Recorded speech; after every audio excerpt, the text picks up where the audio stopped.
The Minister of Finance recently introduced the budget speech in which the government introduced a lot of tax changes for South Africans in 2026. Some we hoped for and some that were entirely unexpected. And in this video, I will cover the most important tax changes for the 2026 tax year, how it affects your take-home pay, and what you can do to make the best of the years ahead so that more money can stay in your pockets. Now, I've helped thousands of South Africans take control of their financial futures, from those starting out in their journeys all the way to those with 8-figure investment portfolios. And one common thing that I see across the spectrum is that most people are paying way more tax than they have to. So it will be well worth your time to learn how the tax system works and what strategies you can apply to legally reduce your tax bill. Right, so first up, the yearly contribution limit to tax-free savings accounts has been increased from 36,000 Rand to 46,000 Rand per year, with the lifetime limit remaining at 500,000 Rand. This means more of your money will grow tax-free for longer. And to illustrate why this is so powerful, let us use a practical example. Frikkie, of course, is a 25-year-old that wants to retire at 65. He invests in a tax-free savings account that gives him a 10% average return every year. Now, under the old rules, he maxed out his TFSA at 36,000 Rand per year, just under 14 years, and under the new rules, he maxed it out at 46,000 Rand per year, just under 11 years. Once it is maxed out, he doesn't add another cent. At the age of 65, his TFSA under the old rules would be worth 13.2 million Rand in future money and 1.88 million Rand in today's money, assuming inflation of 5% per year. But under the new rules, his TFSA will now be worth 14.9 million Rand in future money and 2.11 million Rand in today's money. In both cases, he contributed the same 500,000 Rand in total and got the same investment return, but because he can now get to the lifetime limit a lot quicker, he will have 1.7 million Rand more in future money and 237,000 Rand more in today's money, completely tax-free. Next up is the yearly contribution limit increase from 350,000 Rand to 430,000 Rand per year for retirement funds, which includes retirement annuities, pension funds, and provident funds. Now, this is great for high-income earners who have the means to max out their retirement fund contributions, as it will help to reduce their yearly tax bill even further. Every rand that goes into a retirement fund is tax deductible, but the amount that will qualify for tax deduction is limited to the lesser of 27.5% of your income, or 350,000 Rand under the old rules, and now 430,000 Rand under the new rules. So let's bring back Frikkie, who now earns 1.6 million Rand per year. Under the old rules, he was only able to contribute a maximum of 350,000 Rand to his RA, as 27.5% of his income is 440,000, and the tax deduction rules apply to the smallest amount of the two. This resulted in him getting a tax deduction of about 143,500 Rand per year. Now, under the new rules, Frikkie can now contribute up to 430,000 Rand to his RA to qualify for tax deduction, which will essentially allow him to now pay 176,300 Rand less in taxes every year.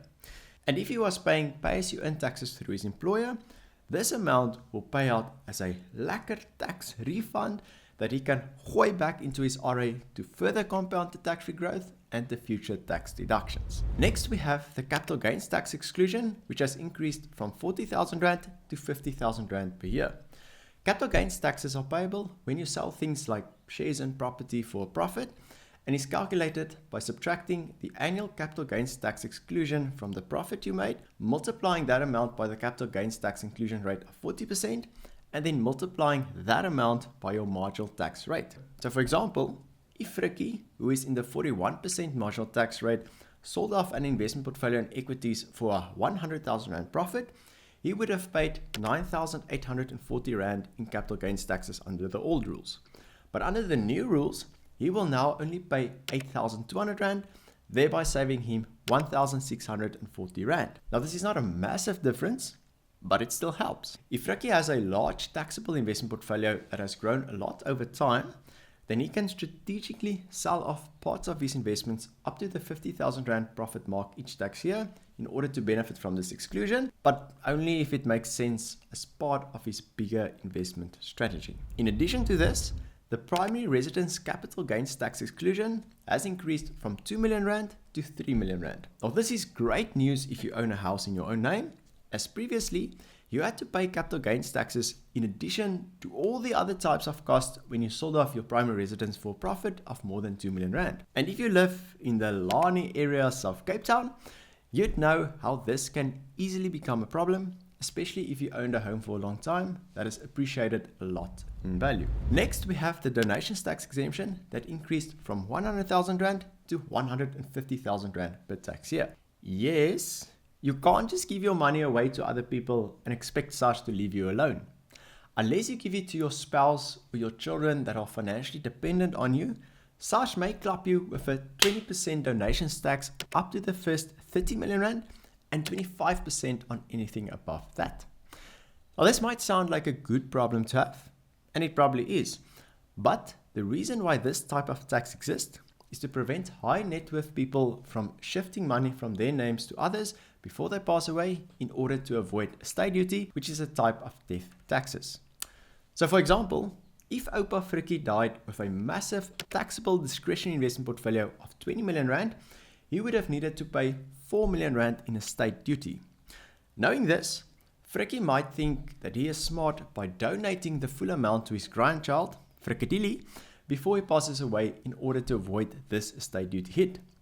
Now, SARS doesn't like being outsmarted and will therefore club Frikkie with a Uno reverse card of 4 million Rand donations tax hit right after he transferred the money to his grandson. So think of donations tax as the estate duty equivalent for people who are still alive. Instead, Frikkie can gradually start donating 150,000 Rand to Frikkie every tax year without having to pay any donations tax, which will help to gradually reduce the estate duty that he will eventually have to pay upon death. Next up is the single discretionary allowance limit that has increased from 1 million to 2 million Rand per calendar year. This is another big win for high earners, as it means you can now convert up to 2 million Rand in hard currency and invest it directly offshore without needing any approval from SARS. If you want to invest more than this, then you can follow the same route as before of applying for an approved international transfer or AIT PIN, which will allow you to take an additional amount of up to 10 million Rand directly offshore.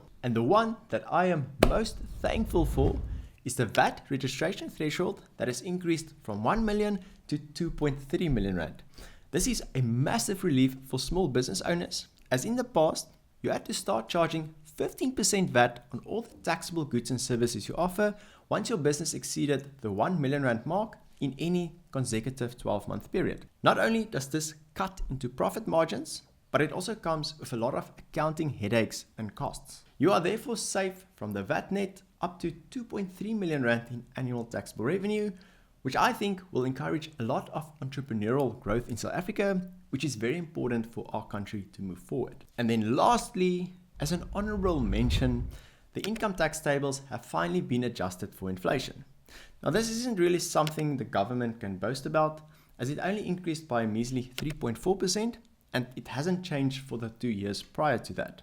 So why is this an issue, along with all the other increases that have not been adjusted for many years, some for more than a decade? Because of something called tax creep. Let me explain. When you create your personal budget, you first look at what money is coming in, and based on that, you can determine how much money you can spend and invest. Now, the government's logic works exactly the opposite of that. They first decide how much they want to spend, and then they either raise taxes or they borrow money to make up the difference.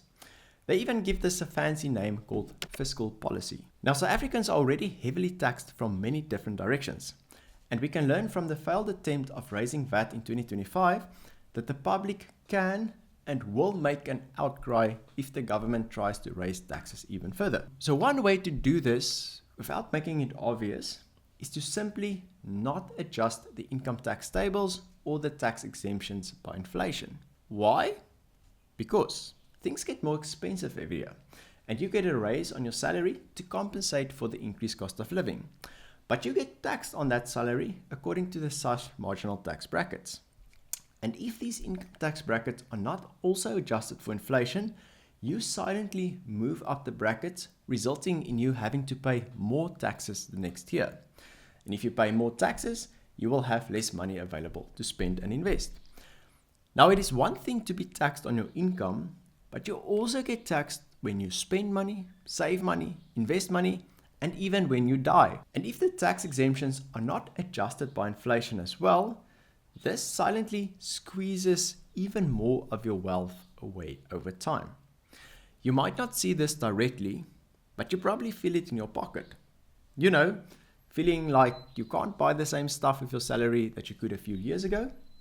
Tax creep is probably contributing a lot to that. And as a law-abiding citizen that carries this country on your shoulders, you have a right to know how taxes work, to keep the powers that be accountable for their decisions, or sometimes the lack thereof. But, all things considered, the government has increased the tax tables this year, along with some other great tax benefits, and although many of them are long overdue and have not kept up with inflation, we are still thankful for what we received and will take anything we get. But listen, this video only touched the surface of the new tax updates. If you want to learn the 10 best ways to legally reduce your tax bill as much as possible in South Africa, then make sure to watch this video next. Lekker!